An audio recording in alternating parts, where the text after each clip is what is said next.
Hey folks, Jason Pye, joined by my buddy Buzz Brockway. Welcome to the Peach Jason. Pundit How are you? Podcast. I'm good. Welcome to the Peach Pundit Podcast. It's just Yes. Buzz and I this week, alone on an island. Yeah. And we are going to make do without Eric and Scott. We shall nevertheless we persevered, right? Just like Hillary Clinton. That's exactly right. Before we get into the topics, one thing I do want to know up top, because I usually say this at the end, but I'll say it up top today. Please download, like, subscribe, watch us on YouTube, listen to us on Apple Podcasts. Check us out on Facebook, facebook.com/The Peach Pundit. We post all the videos there, in addition to posting the audio on Apple Podcasts and the video on YouTube. So please check us out and make sure you're tuning in. This I've noticed that an upward trend in listenership lately. So it seems like we're getting more listeners every day across the spectrum, it seems. So but this week I'm in a strange setting, Buzz. I'm in Reston, Virginia right now, which is where I stay when I'm in near the Imperial City. Yeah. So wow. I'm glad you're not actually in it at the moment. That, you go in, do your work, and you get the heck out of there as fast as you can, right? No, that's exactly how it was today. I got in the office this morning at like 9:45 or something like that. I had 5 meetings today. Well, 1 in-person meeting, 4 phone calls, and I was done at 3:30. And I was like, you know what? I'm going home. So I'm driving back to the Southland tomorrow. Right. So if friends of mine who know me, who have my phone number, feel free to give me a call at any point in the afternoon. I will need to the entertainment. So just give me a call. So we actually got a bunch of stories for you this week, and we're going to start off with one that I wrote last Friday. So there's always, we as we say on the Peach Pundit Podcast, we like to engage in wild speculation. Yes. About different things. So there was a story that there was something I noted from Politico Playbook, which was actually Politico Playbook covering a CNN story about how Senate Minority Leader Mitch McConnell is concerned about Herschel Walker's potential candidacy in the U.S. Senate race in Georgia, and is trying to find a viable candidate in that race, and has floated the idea of both David Perdue and Kelly Loeffler running. And McConnell was supposedly meeting with Latham Sadler, who is the former Trump administration or Trump White House staffer, who had an impressive fundraising haul, $1.4 million in Q2. And that some Politico also noted that like some Republicans are concerned about Loeffler being damaged goods, going as far as to compare her to Martha McSally, which is really insulting because McSally was appointed twice and lost to both these current sitting senators from Arizona, both Kyrsten Sinema and Mark Kelly. So one day she'll be a answer to a trivia question, right? Who lost to both senators in Arizona within the space of 18 months or something? Yeah, it's like how bad of a candidate are you?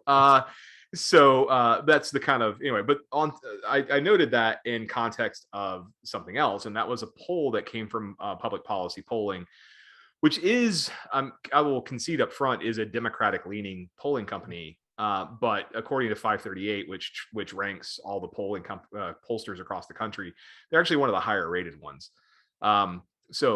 But the poll showed that Warnock has leads over Walker, Loeffler, and Gary Black. Warnock leads Walker 48-46, leads Loeffler 47-44, leads Black 46-38. Now, Walker and Loeffler are within the margin of error, so statistically tied.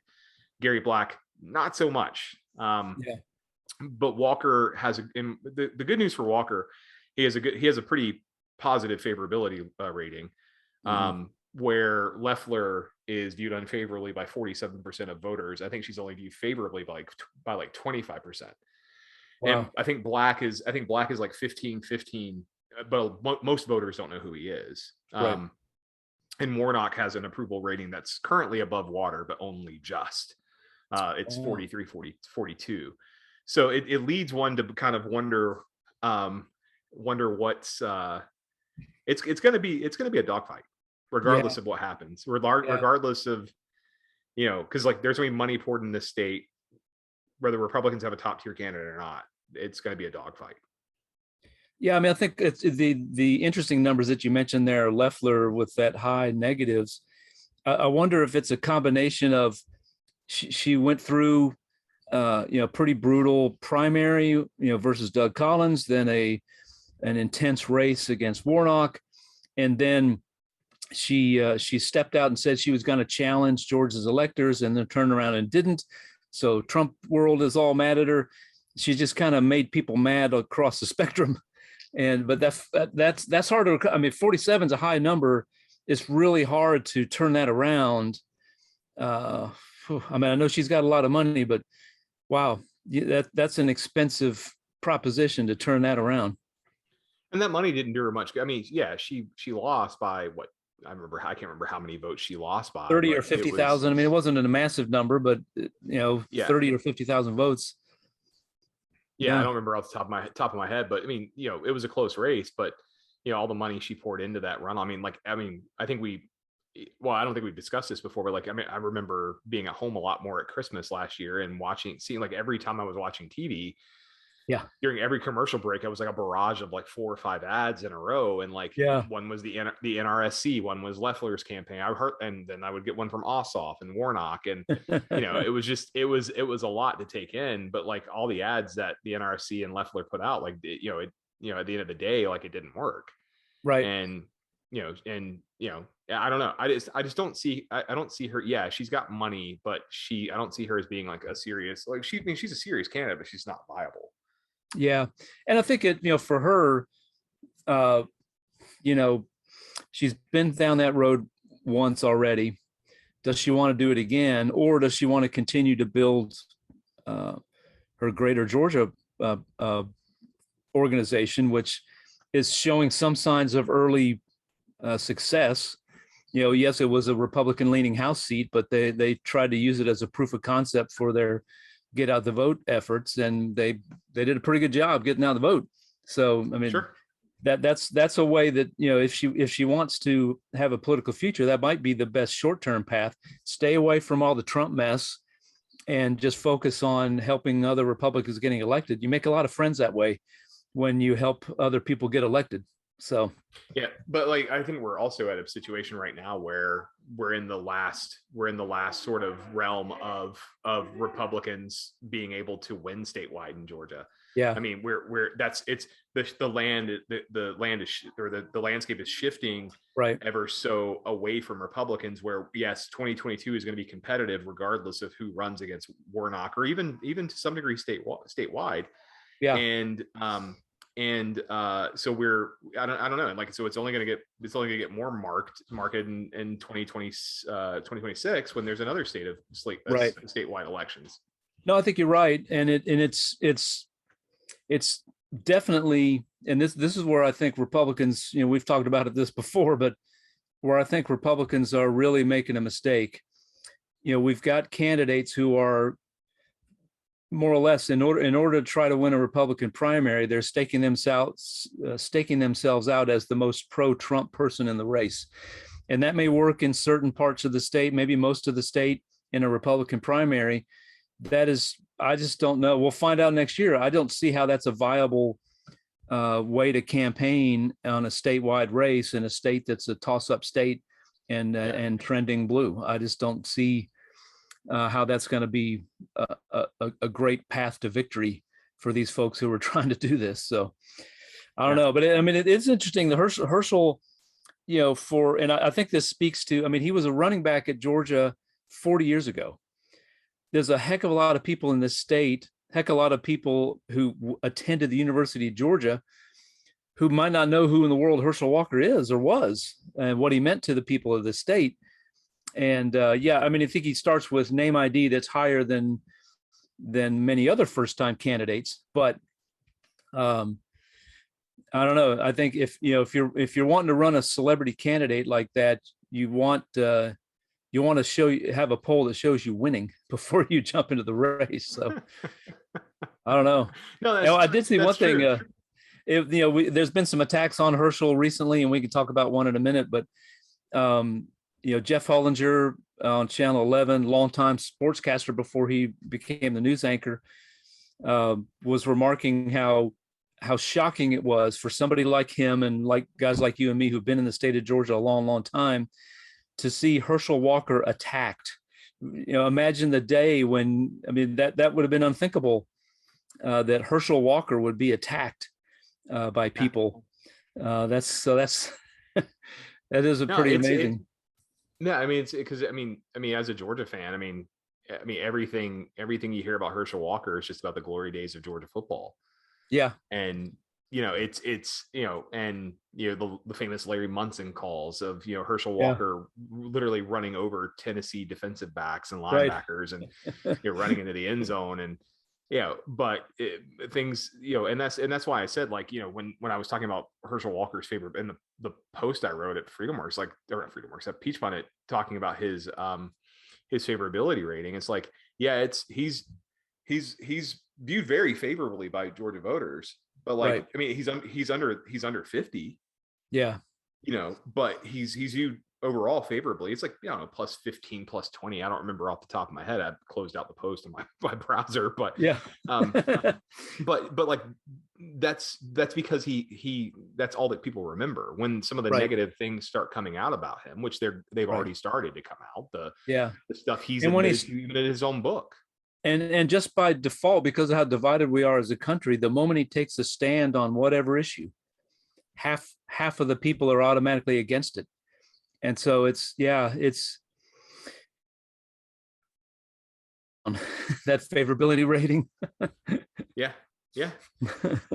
So I don't know. I mean, and then you have things like another attack on him, like just the other day.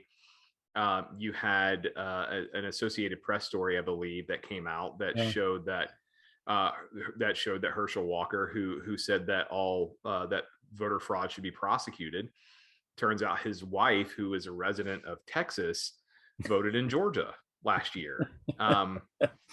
So from actually, this is from the AJC story, but the AJC story said election records show that Julie Blanchard used her Atlanta address to return an absentee ballot, which she mailed in October from the couple's residence in Westlake, Texas.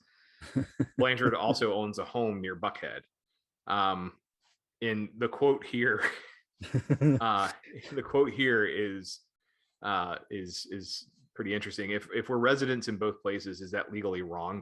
Blanchard said when reached by the Atlanta Journal-Constitution on Monday. If you have multiple homes, why can't you vote where you have a home? Blanchard hung up when asked follow-up questions. But you just get to. I don't know. She's saying you get to vote in all those places, or you just hopefully she means at least you just have to pick one, right? I mean.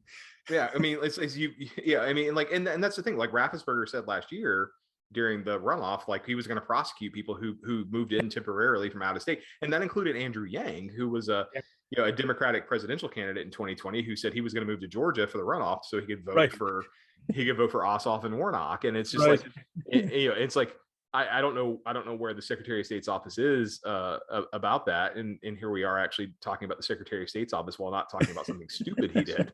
But like you have those situations where it's just like I don't know, it's just like come on, man. Yeah, like, you have to laugh because every documented instance of voter fraud I have seen, like actual voter fraud, has been done by someone who claims to be a Trump fan. Yeah. Yeah. There was that lawyer about the time that Andrew Yang was, he never actually did it, but he floated that out, and then people pretty quickly said, you can't do that. There was an attorney in Florida who was attempting to do the same thing and say, well, look, let's flood Georgia with Republicans and win this thing. And I don't know what the status of it was, but there was I remember Raffensperger did comment on that and said, nah, don't do that because I'll bust you. So yeah, I mean, you can't make this shit up. I mean, it's just, come on, man.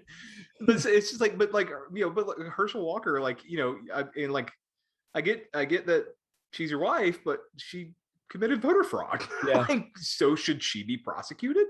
Yeah, right. I mean, it's a legitimate question. Maybe Biden should contest the Georgia election and say I won by a bigger margin, so because of all these stolen votes. That is no. Biden absolutely should do that at this stage. Yeah, it's like, well, I mean, the only evidence of voter fraud I've seen has been committed by people who claim to be Republicans. So, Right. I mean, like, whatever. But the interesting, and Buzz flagged this for me. There's a post that's from a website called rrhelections.com. I have no idea who runs this. I have no idea whether they're credible or not. But they mentioned on a July 9th post that talking about the Georgia Senate race, it seems after much coaxing and speculation, Herschel Walker probably won't run for Senate in Georgia. This is likely a good thing at this point, as we've been dancing around this for a while, and reluctant candidates usually make bad candidates. If Walker is out, Congressman or Representative Buddy Carter may enter the race. Carter represents the coast and might easily split the non-ATL vote with Agriculture Commissioner Gary Black, allowing a strong Atlanta candidate to win the primary to face Senator Raphael Warnock. Again, don't know who these folks are. I do agree with the assessment that reluctant candidates usually make for bad candidates. That's true. That is true. But it certainly seems at this stage, here we are in August, we're still a ways away from people paying attention. I think we're probably a year out from people, like after Labor Day of next year, when people are going to start really paying attention to the general election. But for a primary race, that's May, 8 months away. Yeah. Yep. So, and just to stand up a statewide campaign, to build infrastructure, to raise money, those things take time. And for those things, the clock's ticking for sure. Yeah. It doesn't seem like Walker, if Walker is seriously still considering this idea, like you probably need to announce soon. Yeah.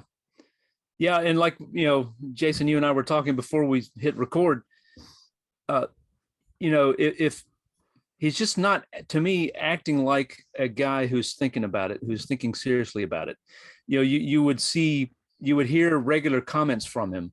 You would see him showing up at various places around Georgia, talking to people, and trying to get feedback and see, is this viable or not? And we don't see any of that from him. Yeah. I mean, I know like there are candidates who are running statewide who are already starting to show up at local Republican parties. I haven't been. Yep. Yeah, I haven't been involved in the Newton County Republican Party in like 7 years, but because I know I'm still on their email list, so I know like some of the guys who are running. The Kelvin King came out and visited, back in like May or June or something like that. I know Jody Heiss has already visited his first Secretary of State run, and so like Kelvin King was Kelvin King was traveling across the mountains in North Georgia. He was saying he was going to visit all 159 counties, and I can't remember the exact time period, 60 days or something. I've already heard that some of the candidates who are running for Senate are making their way up to DC to start sitting down and do interviews with some of the special interest groups. Like, I don't know. I can't remember I know someone told me that they met with one of the candidates. I think it may have been Kelvin King. They met with one or two of the candidates who are running in the Georgia Senate race. So like those meetings are already happening. The people are starting to seek out endorsements and trying to get support lined up. So if Herschel's going to run, like, and I don't think he is at this stage a candidate who's going to clear the field. No. Because there's just too many questions about him. Right. Exactly. So indeed, and it kills me as a Georgia Bulldogs fan to even have to say any of this stuff. Yeah. And look, I'm a Tech fan. I would consider voting for him. But there is a lot of questions. And all of that aside, we really don't know where he stands on any issue that's important to voters right now. I have no idea what his views on these things are, and he's going to have to explain them to guys like me. I know that seems to be less and less important. It's more, unfortunately, in the Republican circles, it's more about what's your loyalty meter related to Trump. And obviously he pegs that meter. But I want to know what he stands for and what he's going to try to do in DC. Why does he want this job? Yeah, that's what I was going to say. I mean, like, I don't know what the litmus test. I mean, I know what the litmus test is, but I don't know what the average Republican voter is looking for anymore. It used to be, right, a commitment to limited government and and not necessarily free markets, but at least fiscal sanity. And I don't think you can say that. I mean, it's not that I don't think you can. You can't say that anymore about the Republican Party. I don't know what they say anymore. We've discussed that on the podcast before, but like, it's just, it seems to be like the loyalty to Trump is the only test you have to pass. It's like, but to some degree, I guess things are changing with the times. It used to be I'm a Reagan Republican. Now I'm a Trump Republican. It's like, okay, well, I'd rather not. Thank you. Yeah. Yeah. And you hear the term a lot. And I guess, maybe we're jumping ahead here. Burt Jones, in his statement when he was announcing he was running for lieutenant governor, he said he's going to do a number of things and then pursue the America First agenda. And I mean, that's a very popular phrase in Trump world. I don't know what that means. I don't know what an America First agenda means. I don't know what it means if you're a statewide candidate in Georgia. Right. That's because it's and I was going to move into this anyway, so I'm glad you brought it up, because your segue was better than mine. But yeah, speaking of people loyal to Trump, right? Yeah, speaking of people loyal to Trump and people who are just basically just, I don't know. Anyway, I was going to make a reference that probably wasn't, but I mean, it's I don't know, like, it just seems to me like this litmus test of like, I'm America First, dude. You're running for lieutenant governor, right? Like, you're going to preside over the Senate, and you're next in line for the governor's office should something happen to Brian Kemp, right? Which is highly unlikely. So you're presiding over the Senate. You're an officer, and all you that's all you do. Like, so. Well, and it's also important when you say America First.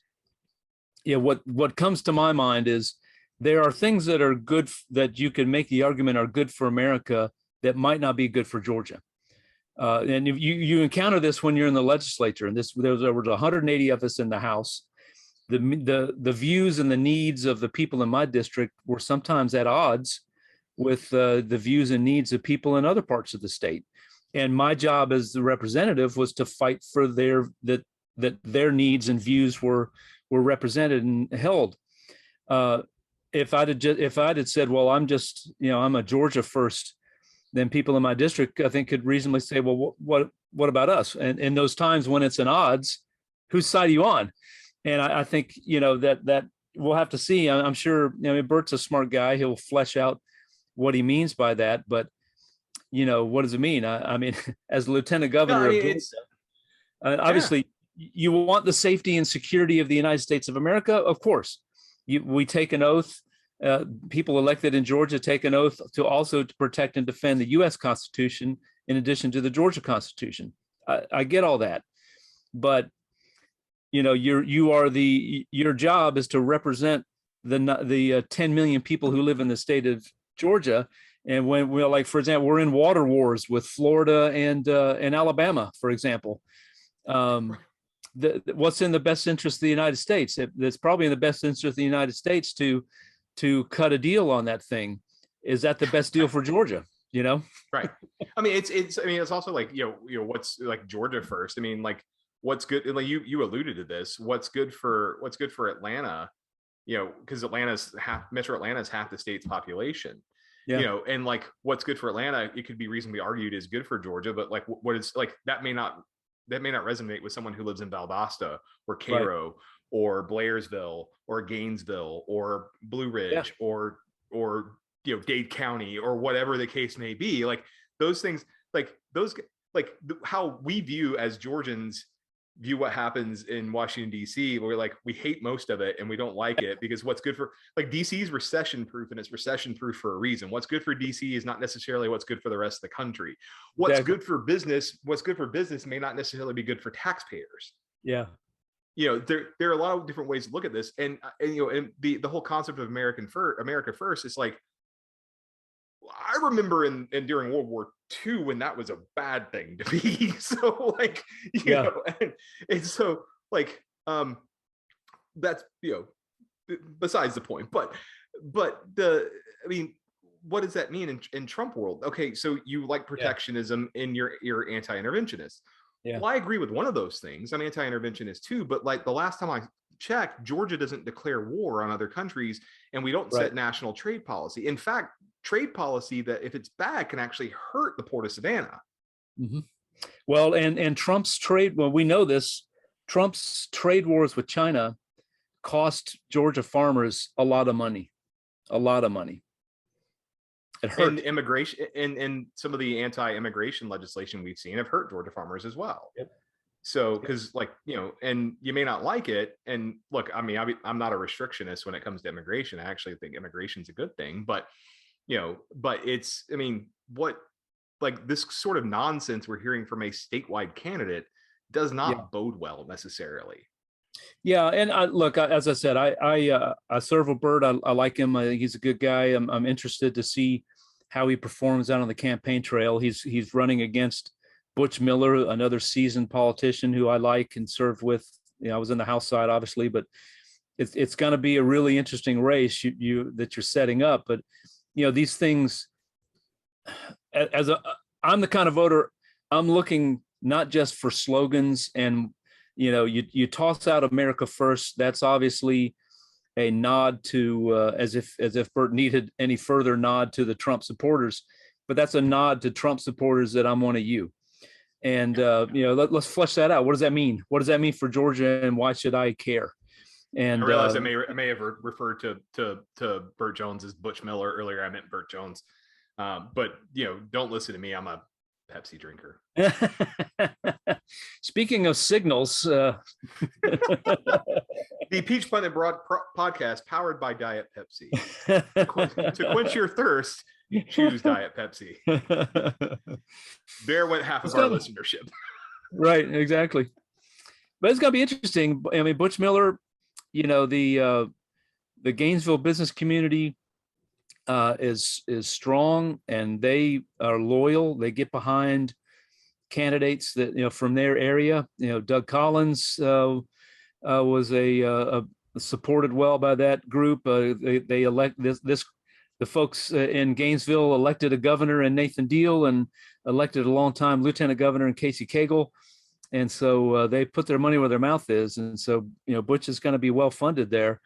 And of course, Burt, that's going to set up an interesting dynamic. MAGA world versus the very powerful Gainesville business community, which has elected statewide officers before and is hoping to do so again. So that's going to be interesting to watch. No, it is going to be interesting to watch. I mean, I don't know. I'm following all this stuff sort of, I mean, through the federal lens in which I work at this point in time. But I mean, I've told you guys before, and I've said before on this podcast, I get asked all the time if there's any hope of flipping the Senate or flipping Warnock's seat, or of what I think is going to happen statewide in the governor's race in Georgia. And it's just like, you know, I don't really know. I mean, right. Everybody seems to have lost their collective minds. So yes, that's true. We live in stupid times, that's for sure.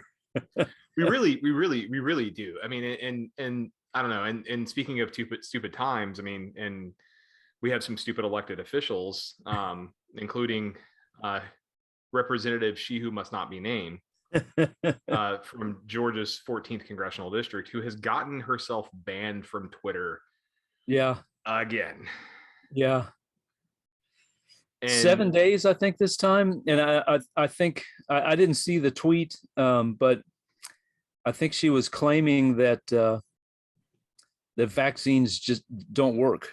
And I mean, you can think what you want about vaccines, but I think, you know, I mean, to me, the biggest indicator to me that vaccines are working is, as we're seeing a rise in cases, we are not seeing a corresponding rise in deaths or even hospitalizations. And so I think, I mean, I know there are reports of hospitals being stressed in Georgia and various parts of the country, but we're not seeing a corresponding rise in death. And we're seeing a very small number of people who are vaccinated finding themselves in the hospital or in really bad situations, a very small number. So, including some people we know too. I mean, and I don't want to reveal personal information here, but I mean, I found out last night about one person who I've known for several years, who is in the hospital and in an ICU and is seems to be struggling very, very seriously with COVID. But I mean, I think that's one thing that we have to we kind of have to remember here. It's vaccinations. I was having a conversation about this earlier today, and vaccinations are not. I don't think anybody ever said that this vaccination would completely guard you against COVID. Like if you, it doesn't mean you're not going to get it. It means that it'll be less severe, or at least hopefully less severe. Yeah. And that's what, Pfizer and Moderna and Johnson & Johnson have been saying. Right. Yeah. I mean, and so like, it was our hope, like the vaccines are hope to return to normal society as quickly as possible. I mean, there's still a chance that you could catch COVID. There's still a chance I could catch COVID. I'm vaccinated. I've been fully vaccinated for almost 4 months now. And I know every time I go out into DC, or every time I go out to a grocery store and I'm at home, I've actually found myself going out at home a lot less lately. Yeah. But part of that was because my car was in the shop last week. but this week I've been in DC. I mean, I stopped at a van store, I bought a new t-shirt and some new socks, at a van store. I've been in the office every day this week. I had lunch, I had dinner last night. I had lunch yesterday. I had lunch today, going out and meeting with people and talking. Some of this is lobbying activity. Some of it was catching up with friends. Yeah. And I realize I'm taking that risk, but but I'm vaccinated. Like if I get it, it shouldn't be as severe. Right. And as the people who are getting it who aren't vaccinated, because everything, what we know about the Delta variant, I mean, it strikes pretty fast and it's pretty harsh in terms of the symptoms it causes on the body. And I take with the Dark Lord's comments, I sort of take issue with them, and it's not just those comments. There are other comments she's made too. Right. She was in Alabama recently, I think the end of July, and I saw this on Reddit, where Marjorie, she who shall not be named, said she is quoted as saying, well, what they don't know is that in the South we all love our Second Amendment rights, and we're not real big on strangers showing up at our door, are we? Alluding to the fact that Biden was going to send people door to door to urge people to get vaccinated. And she further said they may not like the welcome that they get. Yeah. And it is wholly irresponsible. Yep. To say things like that, especially in this political environment where we literally had people lead an insurrection to go into the Capitol and try to stop a constitutional duty that Congress has to certify an election. Yep. And it's also not true, right? I mean, we love the Second Amendment, but what's the reputation of the South? Southern hospitality. So, I mean, that you don't immediately open your door and armed with your shotgun. I mean, that's not what happens down here. Come on. Right. I don't know what the heck she was talking about. I mean, it's political posturing, bordering on dangerous political posturing, because I don't know. Is the Biden administration even talking about this anymore? I mean, it seemed like they floated out a trial balloon. It went over like a lead balloon, and that was the last you heard of that, because it was a dumb idea. But her spokesman, who is a moron, denied that she was this is from the Post. Her spokesman denied that she suggested people shoot those promoting vaccines. And this is the quote: "Your colleagues in the fake news are making things up and attributing things to her that she did not say." Let's go through that quote one more time. This is what the Dark Lord said in this clip. Well, what they don't know is that in the South, we all love our Second Amendment rights, and we're not real big on strangers showing up at our front door, are we? They might not like the welcome they get. Yeah. It's hyperbolic, yes, for sure. But what's the logical conclusion from a statement? Yeah. Yep. I'm a gun owner. I own one. I only own one gun. I have a 9mm. I want an AR-15. I just haven't prioritized that yet. I would rather buy a new guitar than an AR-15. I know I need to get my priorities in order here. Right. With that said, what is the logical conclusion? The logical conclusion is if you come and knock on my door and urge me to get the vaccine, that we might shoot you. Yeah. No, that's bad. It's really, really bad. And she who must not be named needs to, for the thousandth time, needs to shut up. And Twitter's helping her do that, at least for 7 days. Oh, good. Sweet Jesus. Lord, come and take us all now. Where's the sweet meter when you need it? Oh, I know. I mean, gosh.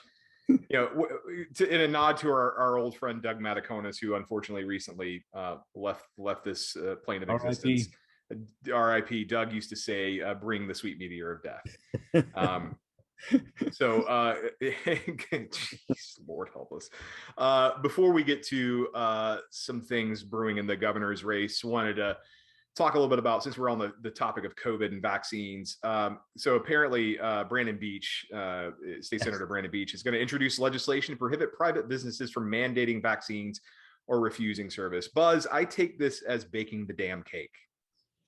Yeah, it's kind of hard to remain intellectually consistent here. If you think, as I do, that a baker, for example, should not be compelled to bake a cake that conflicts with his religious beliefs or other strongly held beliefs, then you can't turn around and say that that same baker must therefore serve a person who might be sick with COVID against their will.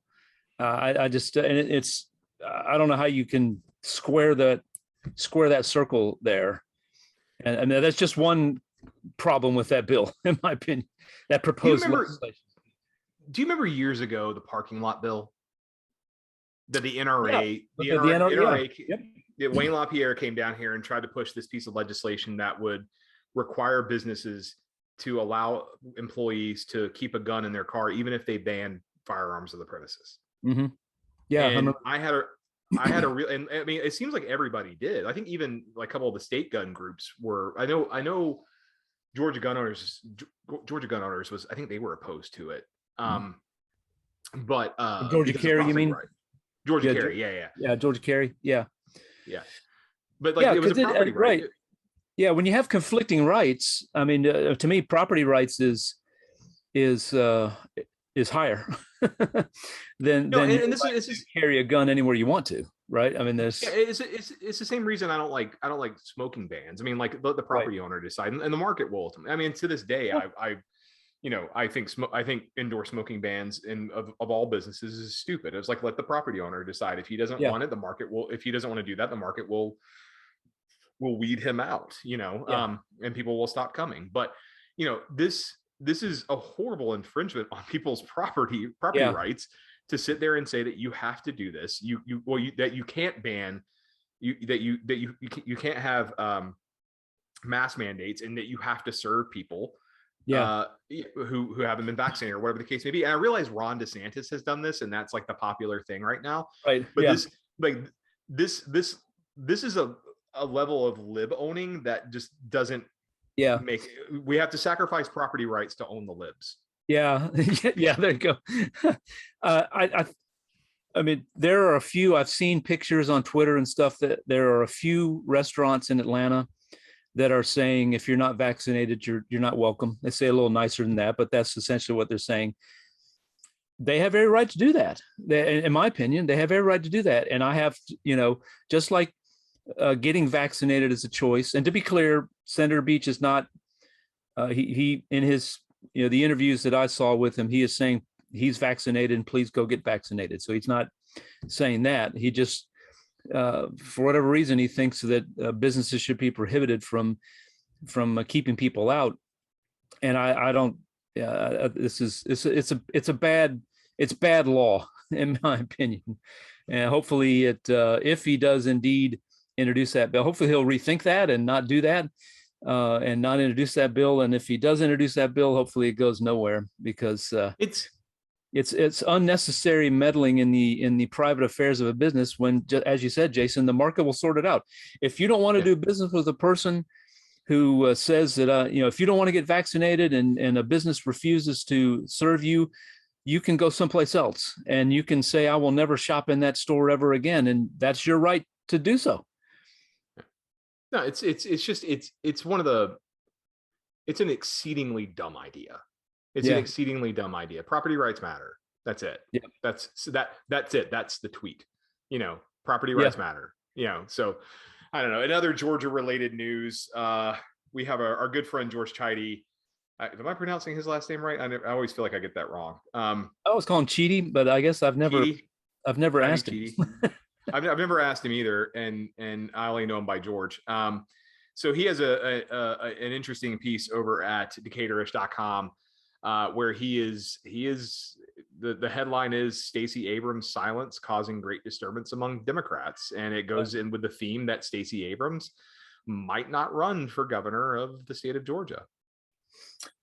Yeah, and I think I chatted with George about another matter just today after I read his article, and I think he's a loyal Democrat. His point is that somebody needs to run for governor, and that person sort of like we were talking about, related to what we were talking about with Herschel Walker. It's time. In the minds of George and many others, if Stacey's going to run, she needs to get out there and start running. Otherwise, people may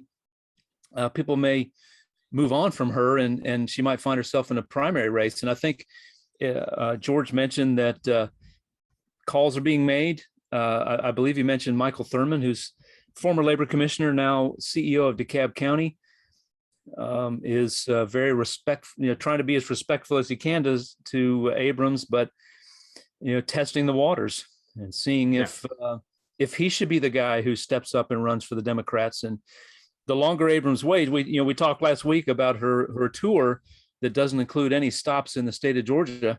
That's only adding to that nervousness that a lot of Democrats must be feeling now. So. Yeah, and to some degree, I hope Thurmond does run. I mean, because his career in Georgia politics is particularly notable. Mm-hmm. And look, I'm pulling this from Wikipedia, but I remember tweeting about this during the election last year when Raphael Warnock got elected.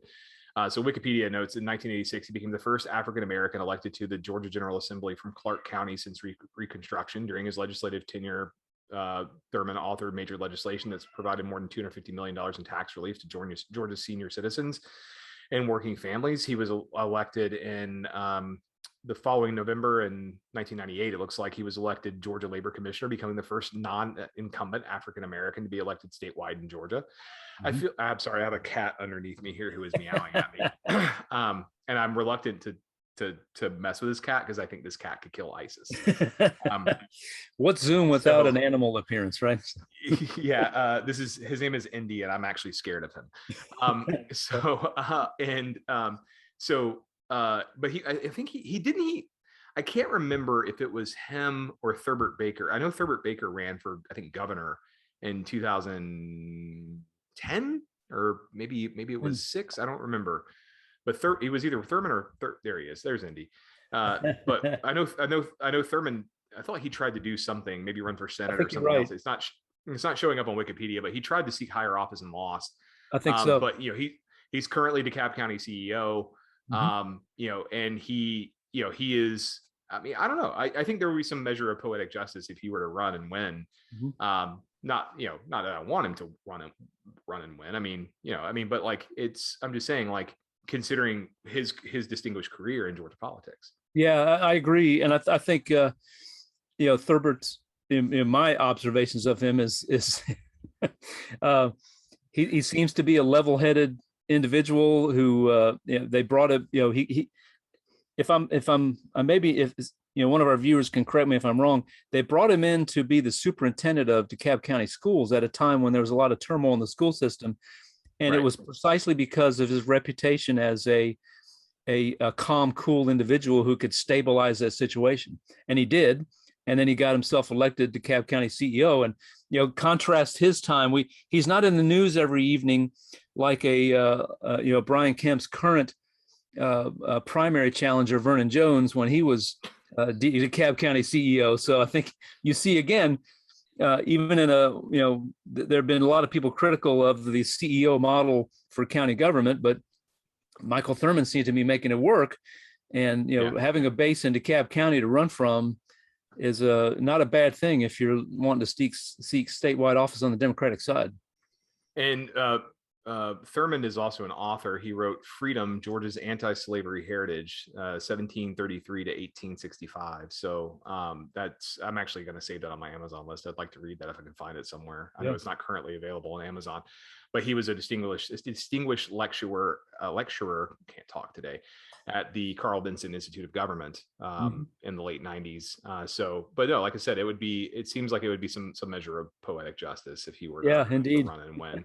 So I think that's all I got. Perhaps a person like Thurmond starting to express interest will force Abrams' hand. I think, look, if she were to run, if Thurmond's out there running and Abrams gets in, she's still the prohibited favorite, but she'd have to expend some energy, and she'd have to explain to people why it took her so long to get in the race, I think. And it's that meme of the guy with the stick in his hand poking at something, go do something. Yeah, so exactly.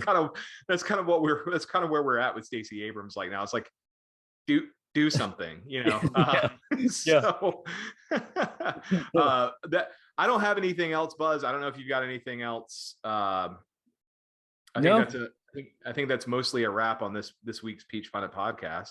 Yeah, probably so. It's good to see you as always. And next week I'll be back. Absolutely. I'll be back at home in Covington, and a safer distance from DC than you are now. Yeah, I'm only 20 miles away right now, so it's not. It's not. It's that still bad, within the nuclear blast zone. So, thank you, Buzz. I appreciate that. No, that's great. Thank you. Of course, one thing we haven't touched on, mainly because I haven't looked at it at all, is the $3.5 trillion reconciliation budget that they passed this morning at 4:00 in the morning, which I don't want to go on and talk about because I don't know anything about it. But that's I have a question for you about that. I guess my reading of it, reading news articles, it's more or less a framework that includes a list of things that Democrats want to happen, but Bernie Sanders has weighed in that the $3.5 trillion is not enough. He wanted 6. Yeah. And then, of course, the House is not in town, right? They're not even in town. So it's going to be a while before they take it up. And then there's, various factions within the House Democrats that are, there's no way they would even consider the $1 trillion infrastructure bill that passed earlier this week without this one. And, AOC has thoughts on what should be in that bill. She's kind of in the Bernie Sanders lane of things. So it's amazing because what appeared to be a pretty good win for Joe Biden when they passed the $1 trillion really is not. It's not that big a win because the House has to pass both of those things, and that seems far from certain. And then if you start moving, then what do people like Sinema and Manchin do? So if you start loading that bill up even more. Somewhere in there's a question for you. I don't know. Let's start with the $1.2 trillion bill. So that passed the Senate. There were 19 Republicans who voted for it. That goes over to the House. Pelosi has said they don't plan to take that up immediately. Mm-hmm. So then you have the budget. Now, the Senate passed that at 4:00 this morning after the so they're doing, so that's like, it's kind of tough to explain. I've been through 3 rounds of this, so you'll have to excuse me. And I still have nightmares over my first 2 experiences with reconciliation. So my first 2 experiences with reconciliation when I was working for FreedomWorks was the healthcare bill, and then Tax Cuts and Jobs Act, although TCJA was like notably easier. So budget reconciliation. So the entire process starts with the passage of a budget resolution that sends specific instructions to different committees. So, and I haven't looked at the specific budget resolution, so I don't know which committees have been given instructions, but I imagine it's probably several of them. So you can imagine Ways and Means, Ed and Labor, Energy and Commerce. There's there and the corresponding Senate committees as well. So that'd be Finance, Help. I'm trying to think of who else. So yeah, so it's probably, I think the first round of reconciliation they did earlier this year was, I think 10 to 12 committees got instructions. So they come up with a deficit target or a specific dollar target for each of those committees. And those committees are not supposed to spend or produce legislation over that amount. Okay. So that's been done by the Senate. It goes to the House. Now, you mentioned the House is not supposed to be in session for a while. That was true. Okay. So under the calendar, as released by the Majority Leader's office of the House, so that's Steny Hoyer's office, the House was not due to come back into session. They've been in recess since the end of week before last. So not this past Friday, but Friday before last. That was when they adjourned 31st or something, right? Yeah, that's when they adjourned for August recess. Yeah. So they weren't supposed to come back in until Monday, September 20th. That was until today. Yeah. I actually got a note today. I got a note today from Congressman Scalise's office, who's the House Minority Whip, saying that according to the Majority Leader, they'll be back in session to consider the budget resolution as well as a voting HR 4, the John Lewis Voting Rights Act, during the week, or possibly the John Lewis Voting Rights Bill, the week of August 23rd. So they're going to be back in. I don't know how many days. It could be the full week. I don't know yet. But they're going to be back in session this month to consider the budget resolution. But they're kicking the bipartisan bill, the $1.2 trillion bipartisan bill. I mean, I don't know when they're going to take that up. Yeah, but it will. It sounds like it'll probably be in October, because when they come back. So if the 3.5 trillion falls apart, then the 1.2 is in danger as well, because the folks like AOC and Bernie Sanders are not going to be satisfied with just that. Well, I mean, the only reason Bernie Sanders would ever see it again is if the House amends it. I mean, I would think that House Democrats would not want that bill amended in any way, shape, or form, so that they're just going to, they would just pass it and get their priorities in the partisan bill. Yeah. But like Joe Manchin has said, and so Kyrsten Sinema has said, they're going to vote for the budget, but they're really reluctant to spend $3.5 trillion. Right. So, and Manchin has specifically highlighted inflation concerns, and Sinema, I don't know what her specific beef was, but she balked at it too. Yeah. So I don't know what's going to happen there. So because it's the reconciliation process, it's not like a normal bill that can go back and forth numerous times, right? I mean, how's that process different than? Obviously, they avoid the filibuster, but and they only have to get 50 votes, right? Or 51 votes. 51 votes. Yeah. Including which one of the tiebreakers would include the vice president. Yeah. So the budget just starts the process. So each committee has to eventually come up with that legislation. The House Budget Committee will get the legislation. They'll consolidate it into one bill, or they can do multiple bills. It doesn't really matter. They could do 12 different bills if they wanted to, or however many different bills. They could take each one separately. Generally speaking, they take the bill and they combine it into one. Yeah. And then they vote on it that way. So first is the budget resolution, and then weeks later, it'll be the actual legislation that was produced under reconciliation. It'll go through the House. And then it'll go through the Senate. And in the Senate's where it gets pretty interesting, because in the Senate, the reconciliation process is one that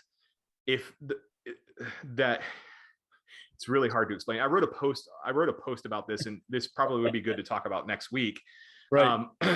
After I refamiliarize myself with what I wrote. Do you remember?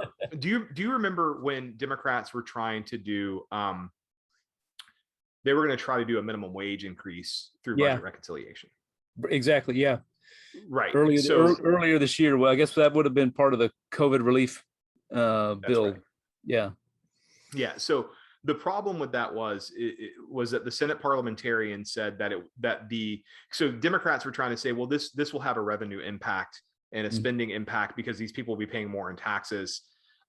Therefore, it's valid under the Byrd rule, which is a rule named after Senator Robert Byrd, who didn't want non-germane things or policy provisions in what a process that's supposed to deal with three things and three things only. That is direct spending, revenue, and the debt limit. So God, this is getting weedy. So there's any viewers left, only the nerds are left. the minimum wage in and of itself is not a revenue or spending piece, and it doesn't touch the debt limit at all. And so you can do, if you're doing spending or revenue, you can, the actual statute says that you can do terms and conditions, and attach policy to that, but it has to be tied to some sort of revenue enhancement or cut, or some sort of spending increase or cut. That it cannot, the terms and conditions cannot be the reconciliation piece itself. So that's where they ran afoul, despite the I think it was like $80 billion in new tax revenue or something like that. It didn't, or it was, I don't know, it was 80 to 300 billion. I don't remember what it was, but the statute is very clear that it violates the rules of reconciliation. So if you want to change that, you have to amend the Budget Act of 1974, which provides for reconciliation. And I would argue what Democrats are doing is really an abuse of reconciliation, but that's neither here nor there. But it's not really the budget, right? It's not the budget. It's a laundry list of Democratic some wish list, right? I mean, they've been dreaming about this, passing these sorts of things for years and years, and now's their chance. Yeah, that's exactly right. And it's really interesting because, like, if this fails, because you got to remember, like, the margins in both the House and the Senate are so incredibly tight. I think there's a 3 or 4 vote margin. It changes, and I don't remember what it is specifically. I think it's 3 right now in the House. There's a 3 or 4 vote margin in the House, and like it's a 50-50 Senate. Right. So, and you've already got Manchin and Sinema saying they're not going to vote for $3.5 trillion. And you have a bunch of moderates who know they're on the chopping block in the general election next year. And then you have the fire breathing progressives who are like, yeah, if you don't do the shit we want you to do, we're going to vote against this thing too. Like if you don't do environment and stuff related to environmental causes, if you don't promote social justice, whatever the case may be, we're going to vote against it. So it seems like it's actually pretty ballsy what they're trying to do, and I commend them for their cojones, but like it might all come back and bite them in the ass. And it's going to be pretty funny if that's actually what happens, because Republicans aren't going to vote for this, like in either chamber. Like you usually have a couple of Republicans on the House side who might vote for stupid Democratic bills, like Brian Fitzpatrick or Fred Upton. Like those are the most likely characters to vote for a Democratic backed piece of legislation. But like they're not going to touch this either. No. So it's and I'm wondering what's going to wind up happening when this is all said and done, if you go too far for the moderates, because you got to remember, just right before Congress recessed, the Commerce, Justice, and Science Appropriations Bill was pulled from consideration on the floor because the moderates were worried about defunding the it wasn't really defunding the police per se. There was just strings attached to the money that opened up to a tax that, like, if police departments who would get these grants don't do X, Y, and Z, they don't get the money. A group of moderates in the House wrote Nancy Pelosi a letter just this week warning that they're sort of in line with Manchin and Sinema, that 3.5 trillion is too much. But who knows? We're talking to such enormous numbers. Who even knows what that even means? Nothing matters. 2.9 trillion. Okay, I can stomach that, but I mean, you got to keep in mind, like, there's no legislation, so there's no score for this. So, and I haven't, like I said, I haven't read the budget, so I don't know how long they're planning on doing this. Budgets are done in a 10-year window. The bill that Democrats passed back in February, I think, or March, that was it was scored through a 10-year lens.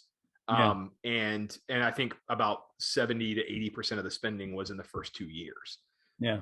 So because it went out 10 years, but at the end of the day, like, some of the things that you're talking about here, like, when those provisions begin to expire, there's gonna be a panic. Well, we have to extend that provision. So the deficits the deficits that are created from that tend to always stay around because they're popular provisions that nobody wants to expire. Right.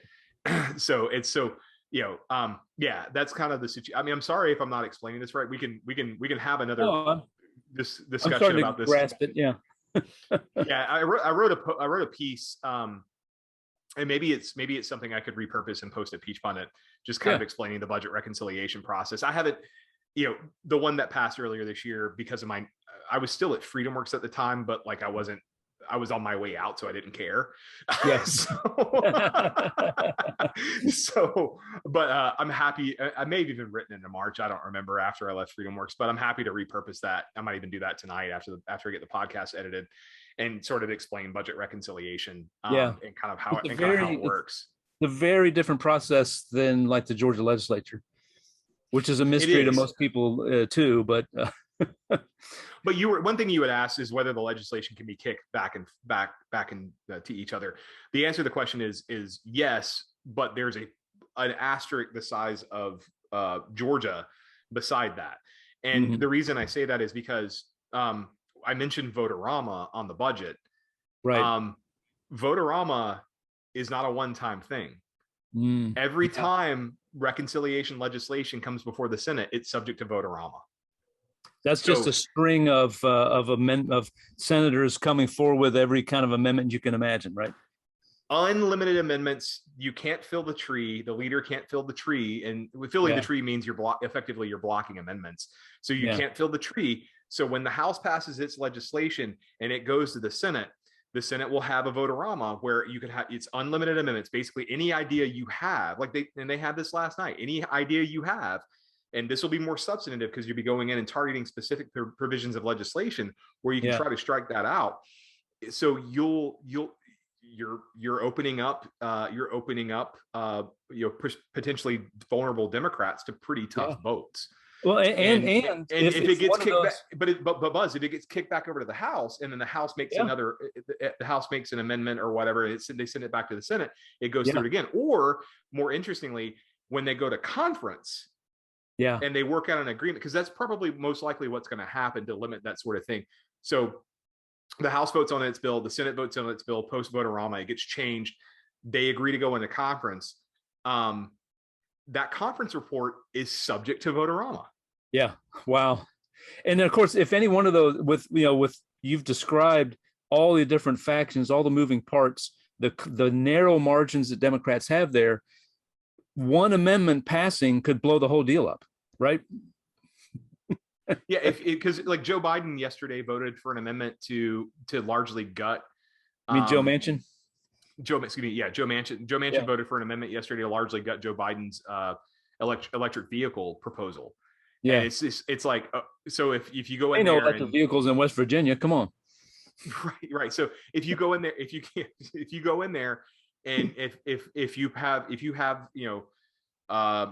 tax credit, enhanced tax credits, I think it was like means testing electric vehicles, if I recall correctly. If you go in there and you have that provision in there and you don't have the means testing, because let's face it, most people who buy electric vehicles are relatively wealthy. So because those cars are like, on the low end, a Tesla's like $35,000. On the high end, they're in the hundreds. Or $100,000 or more. So the tax incentives that come with that generally benefit the wealthy. Yeah. And I would even argue a $35,000 car is someone who buys that's going to probably wind up making closer to $100,000 a year, maybe a little bit more. Yeah. So, it's that's one of those situations where it's like, so if you're not means testing it, if you're not excluding people from higher incomes from getting that, Manchin may say, you know what, I'm going to support the Republican amendment to gut this provision. Yeah. So, I mean, it's that's why I say this whole thing is really ballsy to do. So, and I'm not, and I say this, and I'm not an expert in reconciliation, but I've been through it enough times. I feel like I kind of understand the process. Yeah.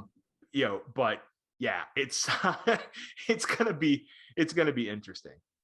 So, and I guess what's interesting about all this is, Biden was celebrated yesterday, and it was it's been a long time since there's been a legislation, non-emergency legislation that received bipartisan support. So that was kind of one of Biden's things that he promised he was going to do. We're going to get back to normal in Washington, where we work out deals, where we're cutting deals, and we end up with bipartisan legislation.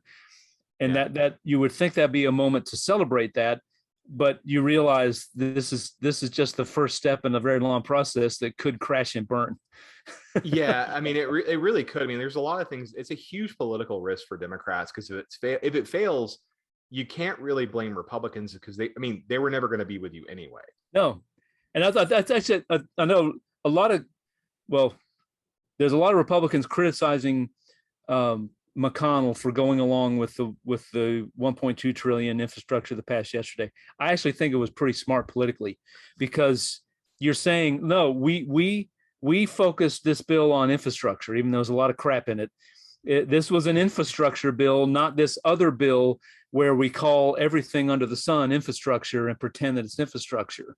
We are willing to work. We're willing to do good things for the people, for American people, but you guys are doing this crazy stuff. We're not going to be a part of that. So they end up looking reasonable to, look, whether fiscal conservatives like it or not, and this bothers me too, when you talk about infrastructure, that has broad support across the country, because voters think, oh, they're going to fix those potholes down the road, or we're going to, that's what they think. And a little bit of that happened, but it's a very popular bill. It's hard to stand in the way of it if you're Mitch McConnell. So this may end up being a brilliant political move.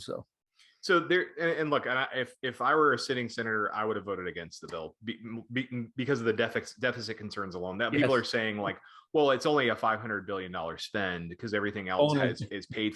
Yeah, everything else is paid for. It's like most of those paid for are budget gimmicks. Like, they have changes in mandatory spending, which we call chimps.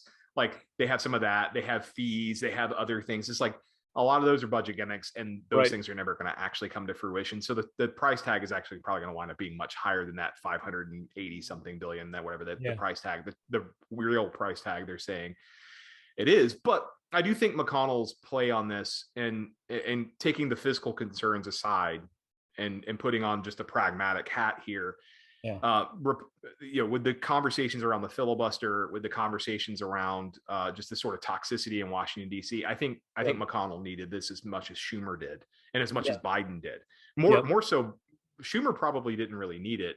It probably benefited him more if Republicans said no and voted against it en masse. But Biden needed it, and McConnell probably needed it too. And Schumer's just a beneficiary of it passing. Yeah, but because with all the concerns with the Senate has, the term regular order gets thrown around in Washington quite a bit. Yeah. That bill was probably the most regular order I have ever seen Washington, and I've worked in Washington for almost 9 years, and I've worked directly in politics for almost 7, like directly, like in policy for almost 7. And that was the most regular order I have ever seen. Because even First Step, which was, it passed 87-12, and it was a criminal justice bill, it was bipartisan. We had, only 12 Republican senators opposed it. Even that wasn't really regular order. It was, we got a time agreement in exchange for 2 amendment votes. Yeah. So for 2 or 3 amendment votes, so Tom Cotton and John Kennedy would shut the hell up. Yeah. And they got to say their piece. They got their amendment votes. They were voted down. We won. But that wasn't really regular order. Right. Regular order is this bill is on the floor. It was on the floor for almost 2 weeks, and there was amendment after amendment. There was old school politics. There were senators going to the floor, blocking unanimous consent because they wanted votes on their amendments. Right. That is how it's supposed to work. And taking my hatred for spending more money aside, especially at a time of record budget deficits. Yeah, that is how the system is supposed to work, and it worked. Maybe not on a good bill, but it worked. Right. So and with that, with that, we've bored the people enough. Shut the hell up now. If you want to know the finer points of budget reconciliation, you can always email me at jason@peachpundit.com. Otherwise, make sure, as I mentioned at the top, make sure you download, like, subscribe, do all the things. Continue reading peachpundit.com. And we'll be back next week with Scott and Eric. joining us as well. But Buzz, it was good to see your face as always. See and you. The rest of you, have a good rest of your week. We'll hopefully see you next week. Peace out. All right. See ya.